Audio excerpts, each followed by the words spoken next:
Sadiq Khan's mask mandate for London is damning this country to years of staying muzzled. Now, let me explain. The virtue-signalling London mayor today overruled a government decision to allow the public to make our own sensible decisions when it comes to masks. Khan will instead enforce masks on the biggest transport network in the country, including tubes, trains, buses and taxis.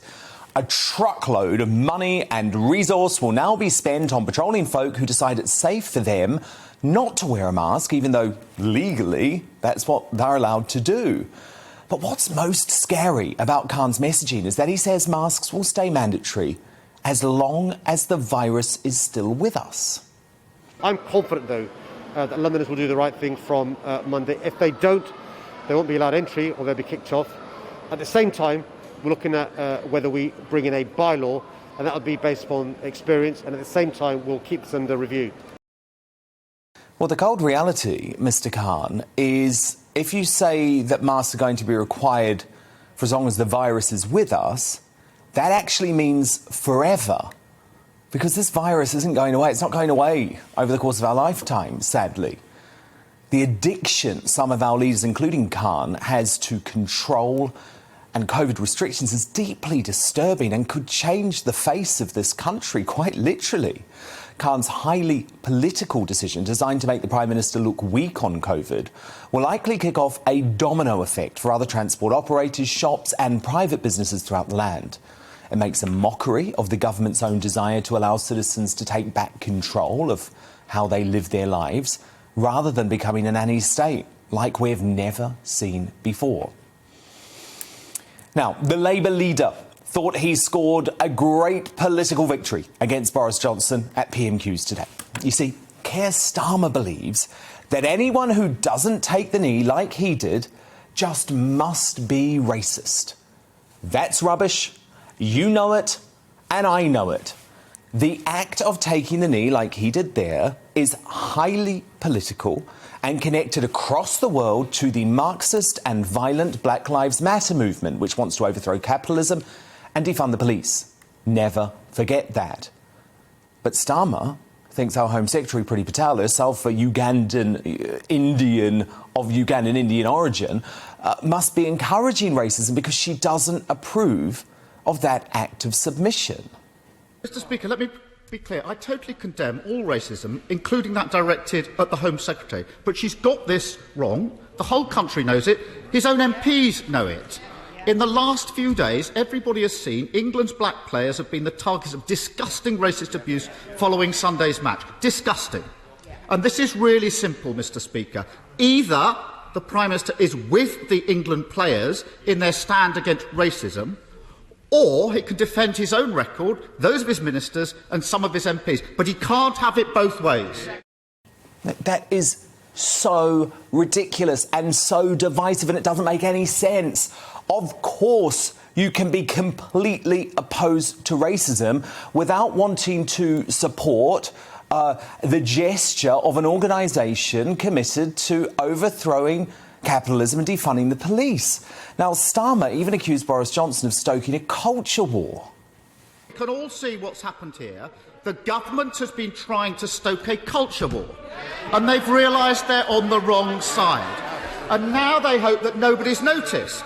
And Mr. Speaker, I don't want to engage in a political culture war of any kind. I want to get on with delivering for the people of this country. He simply wants to get on with dithering. I repeat, Keir Starmer has got this one wrong.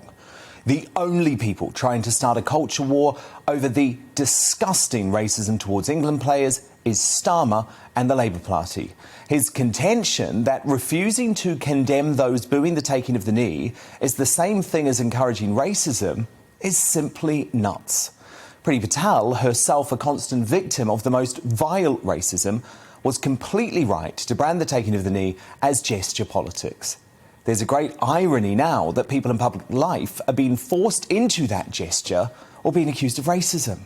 Dan Hodges, the political columnist for the Mail on Sunday, summed up this great big political mess perfectly today. This is what he wrote. It's happening again. Progressives are trying to construct a narrative that there has been a sea change in public opinion and there is now a broad national consensus in support of Take a Knee. There isn't. And pretending there is doesn't help anyone. The problem is people are conflating support for the team and the players with support for taking a knee. And they're not the same thing. Many players and many fans want some sort of anti-racism statement at the start of games.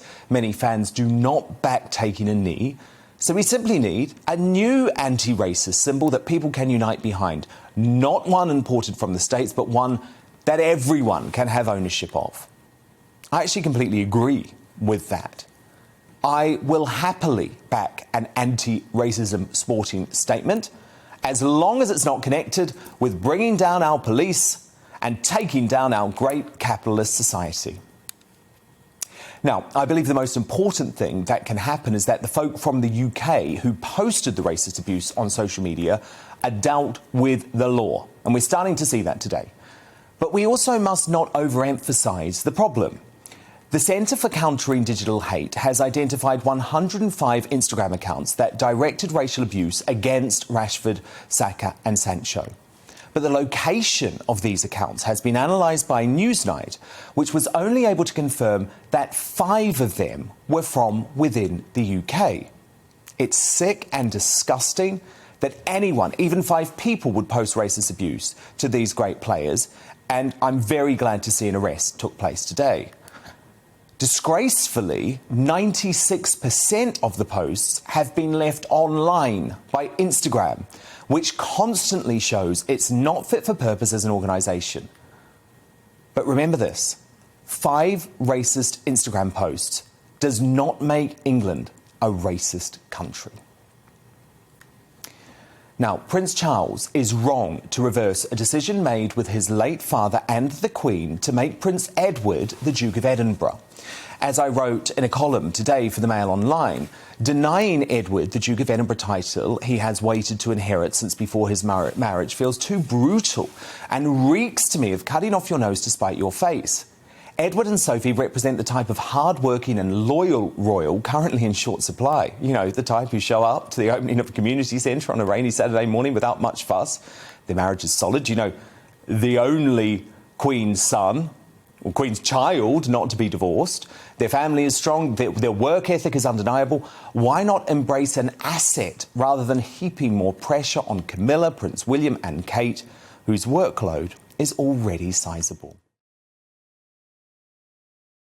Welcome to the GB News YouTube channel. You can watch us live 24 hours a day, catch up on your favourite shows and join in the conversation in the comments below. Don't forget to subscribe and you'll never miss any of our exclusive content.